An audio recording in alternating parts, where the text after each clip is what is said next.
نحمد ونصلي على رسول الكريم أما بعد بسم الله. Today inshallah we will start from verse 18 of Surah Ghafir. أعوذ بالله من الشيطان الرجيم. وأنذرهم يوم الآزفة إذ القلوب لدى الحناجر كاظمين ما للظالمين من حميم ولا شفيع يطاع. And warn them, O Muhammad, of the approaching day when hearts are at the throats, filled with distress. For the wrongdoers, there will be no devoted friends and no intercessor who is obeyed.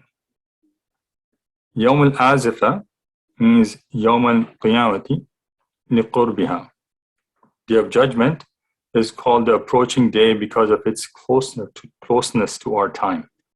In fact, anything which is approaching, if you think about it, could be considered being near, because eventually it will get to us.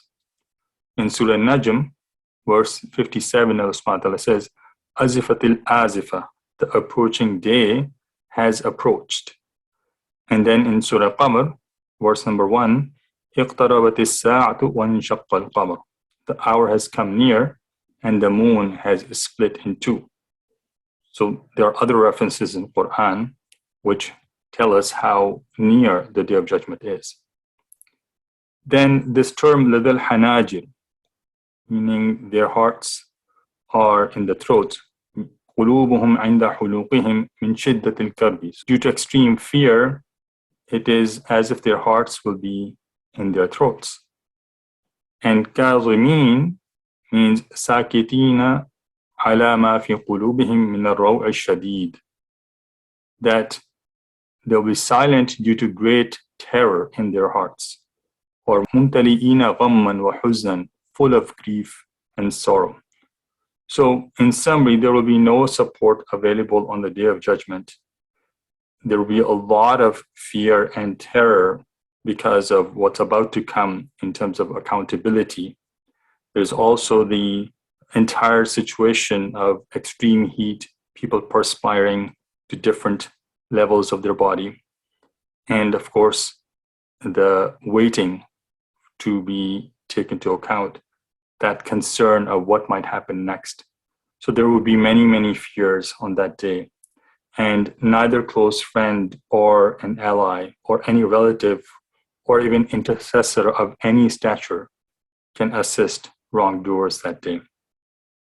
May Allah subhanahu wa ta'ala keep us under His mercy that day. Ameen. يَعْلَمُ خَائِنَةَ الْأَعْيُنِ وَمَا تُخْفِي الصُّدُورُ. He knows that which deceives the eyes and what the breasts conceal. Allah subhanahu wa ta'ala has complete knowledge that encompasses all things, big or small. He's aware of the forbidden glances and impermissible inner thoughts. These two are just examples of matters that others around a person are not able to perceive. Imagine someone looking at a non-mahram woman with an indecent thought, but then turns away his eyes before anyone sees him. Allah subhanahu wa ta'ala knows about this gaze. If someone watches inappropriate photos or videos online in the darkness of his room alone, Allah subhanahu wa ta'ala is aware of his deeds. If anyone has evil thoughts, jealousy and hatred in his heart, it is not hidden from Allah subhanahu wa ta'ala either. This verse is a reminder to make people conscious of Allah subhanahu wa ta'ala and be mindful of their actions, especially when they are alone, and especially those acts which are not perceived by others. And it encourages us to have a sense of modesty before Allah subhanahu wa ta'ala in our thoughts and in our looks as well. اللهم طهر قلبي من النفاق وعملي من الرياء ولساني من الكذب وعيني من الخيانة فإنك تعلم خائنة الأعين وما تخفي الصدور. O Allah, purify my heart from hypocrisy, my action from vain show, my tongue from falsehood, and my eyes from wrongful glances. For you know the surreptitious looks of the eyes and what is concealed in the breasts. Ameen. والله يقضي بالحق والذين يدعون من دونه لا يقضون بشيء إن الله هو السميع البصير. And Allah judges with truth, while those that invoke besides Him judge not with anything. Indeed, Allah, He is the hearing, the seeing. Allah subhanahu wa ta'ala judges people's deeds with justice. He has the ability to reward good with good and evil with evil. In Surah Najm, verse 31, Allah subhanahu wa ta'ala says, لِيَجْزِيَ الَّذِينَ أَسَاءُوا بِمَا عَمِلُوا وَيَجْزِيَ الَّذِينَ أَحْسَنُوا بِالْحُسْنَى, that He may recompense those who do evil with the penalty of what they have done, and recompense those who do good with the best reward. So this is how Allah subhanahu wa ta'ala will judge, and He has the capability, the power to do so. أَوَلَمْ يَسِيرُوا فِي الْأَرْضِ فَيَنْظُرُوا كَيْفَ كَانَ عَاقِبَةُ الَّذِينَ كَانُوا مِنْ قَبْلِهِمْ كانوا هم أشد منهم قوة وآثارا في الأرض فأخذهم الله بذنوبهم وما كان لهم من الله من واق. Have they not traveled through the land and observed how was the end of those who were before them? They were greater than them in strength and in impression on the land, but Allah sees them for their sins, and they had not from Allah any protector. Previous nations of Ad, Thamud, and others were much stronger, and yet they could not save themselves from Allah's punishment. So قُوَّةً وَآثَارًا فِي الْأَرْضِ, meaning these people had left structures and buildings that cannot be matched in their workmanship and even their size. So a current day example of such impressions from the past, such legacy of the past, would be the pyramids in Egypt, which are a marvel in terms of how they were constructed. And then waq means dafi'. Waqin dafi'in yadfa'u anhum al-'adab. So all the talents and capabilities of the people of the past who are much more powerful and have left wonders for us even to look at today, they even could not avert the punishment. So what about us? The key message is to learn from the history and not repeat the same mistakes of arrogance and heedlessness. ذلك بأنهم كانت تأتيهم رسلهم بالبينات فكفروا فأخذهم الله إنه قوي شديد العقاب. That was because their messengers were coming to them with clear proofs, but they disbelieved. So Allah seized them. Indeed, He is powerful and severe in punishment. Let's review verses 18 to 22. People will experience extreme horror and fear on the day of judgment. Allah subhanahu wa ta'ala has the knowledge of the intent of each gaze and secrets of all hearts. And previous nations could not escape Allah's punishment despite being more strong and powerful.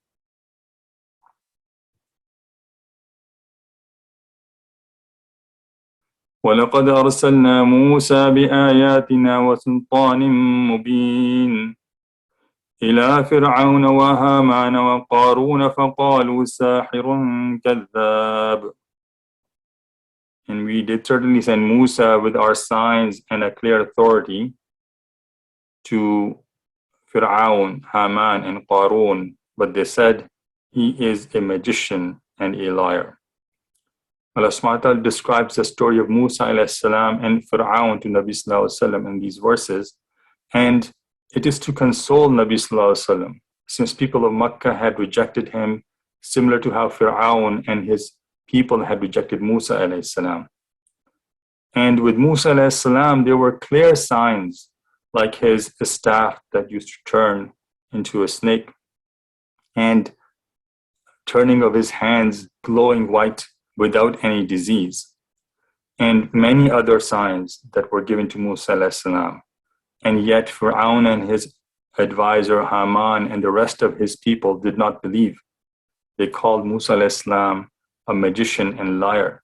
So now that Nabi sallallahu alaihi wasallam is facing similar experience from his own people of Makkah, he should feel a bit more comforted that these prophets were well supported and in the end remain victorious. The third person mentioned in this verse is Qarun. So who was Qarun? We learned that in Surah Qasas verse 76. إن قارون كان من قوم موسى فبغى عليهم وآتيناه من الكنوز ما إن مفاتحه لتنوء بالعصبة أولي القوة إذ قال له قومه لا تفرح إن الله لا يحب الفرحين. Verily Qarun was one of Musa's people. Then he transgressed against them. We had bestowed on him such treasure that their very keys would have been raised with difficulty by a whole group of strong people. Once, when his people said to him, "Do not cheer with ungratefulness, for Allah does not love those who exult in their riches." So Qarun was a very rich person among the people of Musa alayhi salam, to the point where his treasures were so many that even their keys could not be picked up and carried by a few people. It had to be many strong people who would carry around the keys to his treasures. But then he became arrogant. He felt all of this wealth is because of his own knowledge. And he denied Musa alayhi salam's message. So when he continued in his arrogance and disobedience, Allah subhanahu wa ta'ala showed his punishment. He was made to sink in earth along with all his property and wealth.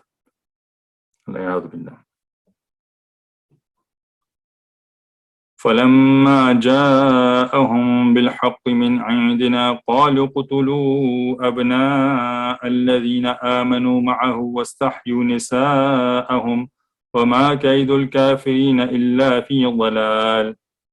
And when he brought them the truth from us, they said, "Kill the sons of those who have believed with him and keep their women alive. But the plan of the disbelievers is not except in error." So keep in mind, this is the second time this command to kill was announced by Fir'aun. And the first command from Fir'aun was at the time of the birth of Musa salam, that prior to those years, he was killing young children, boys, as a preemptive measure. So he does not see anyone raising from his nation that could take away his kingship. And this time, the command to kill boys and to keep the women alive was to humiliate and reduce the number of believers that accepted the message of Musa alayhi salam. So Musa alayhi salam won that competition where magicians were trying to impress him and take over him, and yet his staff converted into even a bigger snake that engulfed all the other snakes. So when that happened and it was clear that Musa alayhi salam was victorious, in order to oppress them and humiliate them, Fir'aun issued the same command the second time. And when it happened, people of Musa alayhi salam, they started to take him as a bad omen and even began to complain, as we learn in Surah A'raf, verse number 129. قالوا أوذينا من قبل أن تأتينا ومن بعد ما جئتنا قال عسى ربكم أن يهلك عدوكم ويستخلفكم في الأرض فينظر كيف تعملون. They said, meaning people of Musa alayhi salam, "We have been harmed before you came to us and after you have come to us." So Musa alayhi salam said, "Perhaps your Lord will destroy your enemy and grant you succession in the land and see how you will do." Meaning, people started to complain, "Look, he didn't even arrive in this world and we started to experience torture from Fir'aun, and he was killing our kids, our sons, and taking away our women. And then you came, and now that you have became victorious, even after that, we are experiencing the same torture, the same oppression. So really, you have caused us a lot of grief. You have caused us a lot of pain. So that's how they were reacting to Musa alayhi salam, knowing full well that he was the messenger of Allah subhanahu wa ta'ala, with all the miracles that he had with him, and especially that he had won that contest with magicians.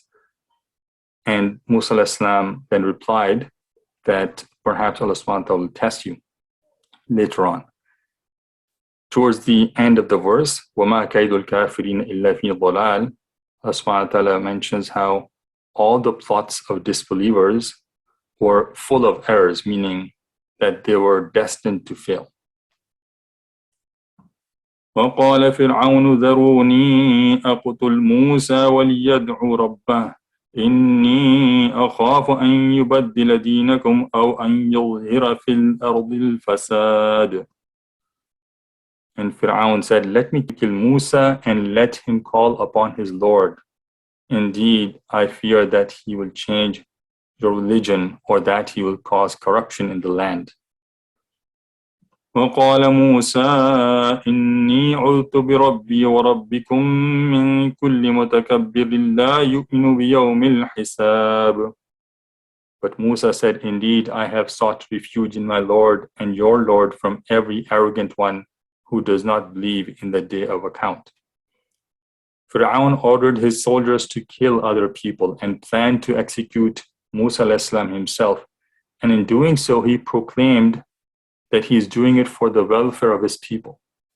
And then he continued this propaganda that he was afraid Musa alayhi salam was here to change the religion of the people and create mischief on earth.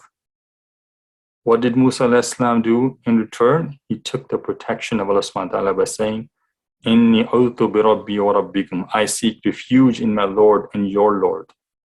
This was Musa alayhi salam's call to protection. And we see that Nabi sallallahu alaihi wasallam has also shown us how to ask Allah subhanahu wa ta'ala for protection. As it comes in a narration by Abu Musa al-Ashari anhu in Sunan Abi Dawud, Nabi sallallahu alaihi wasallam said, when he feared harm from a group of people, Allahumma inna naj'aluka fi nuhurihim wa na'udhu bika min shururihim. O Allah, we make you our shield against them and take refuge in you from their evils. So this is the dua to remember anytime you have a concern that you might get harm from someone or a group of people. You should start making this dua regularly, and inshallah you will be protected. Let's review verses 23 to 27. Fir'aun ordered to kill sons and keep women alive twice in the time of Musa alayhi salam, once prior to his birth and then later when he defeated the magicians.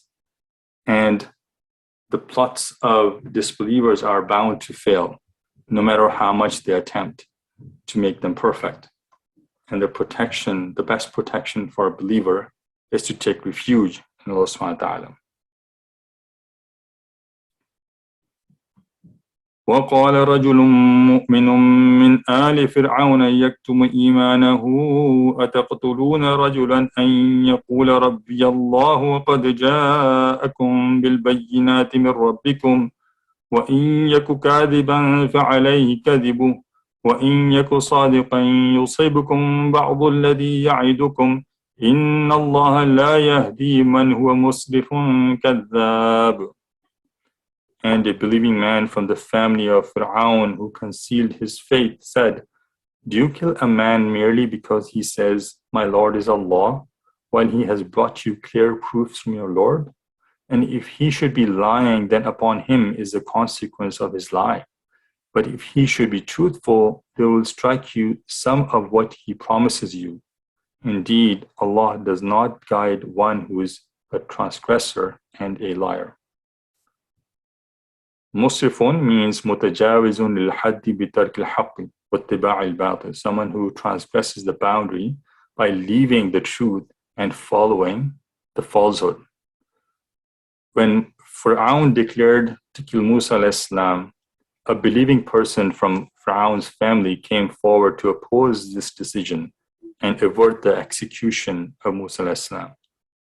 So we know the other name of this surah is Surah Mu'min, and that is named after this person, the believing person, who was hiding his faith until this point when he spoke up.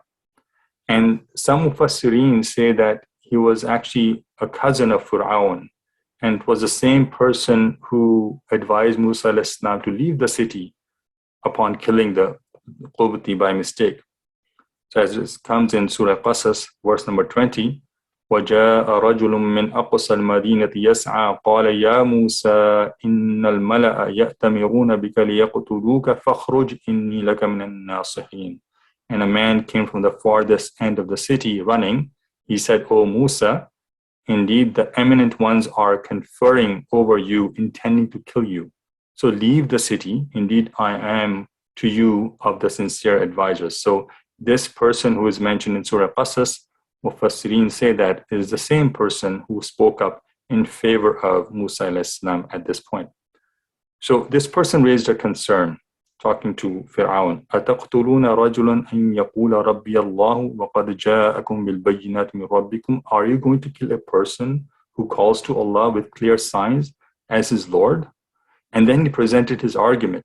وَإِن يَكُ كَاذِبًا فَعَلَيْهِ كَذِبُهُ وَإِن يَكُ صَادِقًا يُصِيبُكُم بَعْضُ الَّذِي يَعِدُكُم. Look, if he is at fault, meaning Musa alayhi salam is wrong, then he will be punished by God. But if he is truthful and you try to harm him, then his punishment from his Lord may inflict and destroy you. So that was his attempt to save Musa alayhi salam. And then towards the end, this faithful supporter of Musa alayhi salam said, Inna Allah la yahdi man huwa musrifun kadhab, meaning if Musa alayhi salam is at fault, Allah subhanahu wa ta'ala will not aid him, since the principle is Allah subhanahu wa ta'ala does not guide someone who transgresses limits and tells lies about Allah subhanahu wa ta'ala. So it is best just to leave Musa alayhi salam alone to his natural outcome. يا قوم لكم الملك اليوم ظاهرين في الأرض فمن ينصرنا من بأس الله إن جاءنا قال فرعون ما أريكم إلا ما أرى وما أهديكم إلا سبيل الرشاد. O my people, sovereignty is yours today. You're being dominant in the land. But who would protect us from the punishment of Allah if it came to us? Fir'aun said, I do not show you except what I see, and I do not guide you except to the way of right conduct. So the word zahirina means ghalibina, dominant, and ba'sillahi min adhabillahi, punishment of Allah. So this is the continuation of the speech of the believing person. He warned Fir'aun and his people of Allah's punishment, but Fir'aun continued to deceive his people and convince them that he was actually trying to save them from changing their religion to the religion that was brought by Musa alayhi salam. And he was their faithful master. So as it comes in Surah Taha, verse 79, وَأَضَلَّ فِرْعَوْنُ قَوْمَهُ وَمَا هَدَى. And Fir'aun led his people astray and did not guide them. Let's pause here and reflect on how the behavior of Fir'aun still persists in our society. Fir'aun knew the truth. He was not God. And he saw the clear signs given to Musa alayhi salam, but he rejected them. He wanted to keep his kingship. That was his primary focus. So even upon receiving a sound advice from the believing person in his family, he continued to circulate false propaganda against Musa alayhi salam, only for his personal gain. Now let's apply this to the leaders in our local communities and even to the political leaders in our country. Unfortunately, we find many of them making false promises and propagating false claims only to keep their seat in the administration and continue to attain personal gains. This is a serious offense in the eyes of Allah subhanahu wa ta'ala. Narrated by Ma'qil in Bukhari, Nabi sallallahu alaihi wasallam said, ما من وال يلي رعية من المسلمين فيموت وهو غاش لهم إِلَّا حَرَّمَ اللَّهُ عَلَيْهِ الْجَنَّةِ. If any ruler having the authority to rule Muslim subjects dies while he is deceiving them, Allah will forbid paradise for him. Allahu Akbar. Such is the punishment of a ruler who is unjust and deceives the Muslim population. Allahumma la tusallit alayna man la yakhafuka fina wa la yarhamuna. O Allah, do not give authority to a leader over us who does not fear you and who does not have mercy upon us. Ameen. Looking at these verses again, we make another important observation. Look at the courage of this believing man who, despite knowing that he would be persecuted severely by Fir'aun, he charged ahead and proclaimed the truth.